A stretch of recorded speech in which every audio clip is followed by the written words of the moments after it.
Assalamualaikum and hi everyone. I am Christina and I will proceed with the presentation of an ICGPA. And I believe all of you have get the idea of what is an ICGPA, right? It is because the definition of ICGPA has been mentioned by Diana in the previous slide. So now let's look into 6 steps for generation of an ICGPA spiderweb. The first step is outcome-based curriculum. Outcome-based curriculum is a curriculum comprising of program learning outcomes and course learning outcomes mapped clearly in a curriculum plan or matrix. And this outcome-based curriculum, also known as outcome-based education or standard-based education. And in other words, outcome-based curriculum is an educational theory that bases each part of an educational system around goals, which is the outcomes. So here we can see that by the end of the educational experience, each student should have achieved the goal. Second step is course assessment plan.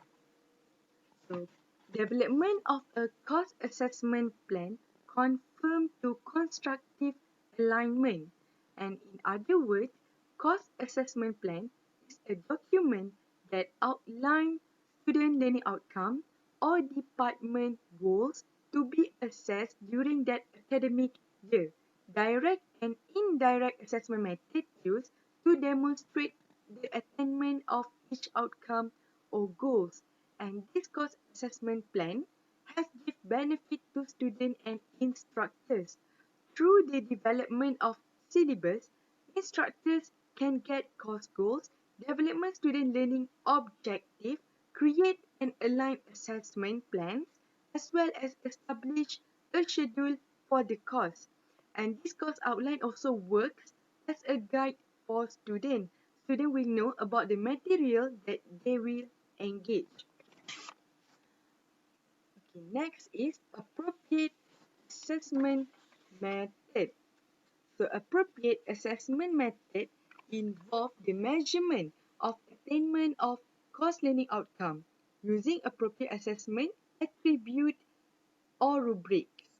So in other words, once learning targets are clearly set, we can easily determine the appropriate assessment method.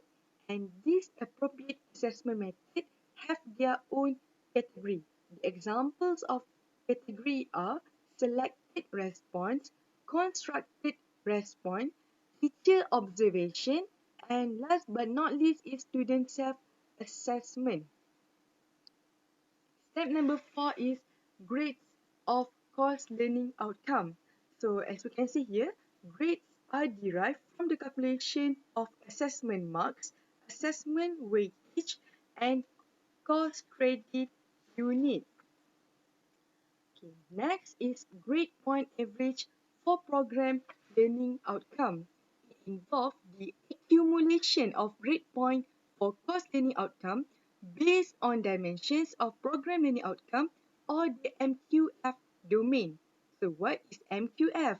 MQF is an instrument that develops and classifies qualification based on a set of criteria, and this MQF have 8 domain, and actually the 8 domain have mentioned by Diana in the previous slide. So last but not least is spiderweb for grade point average of learning outcome. So here we can see that generation of spiderweb for a specific semester based on grade point average and the cumulative values according to program learning outcome. So for example here, we want to target in semester 1. So the grade point average and the cumulative values according to program learning outcome must based on semester 1. So that's all for the 6 steps for generation of an ICGPA spiderweb.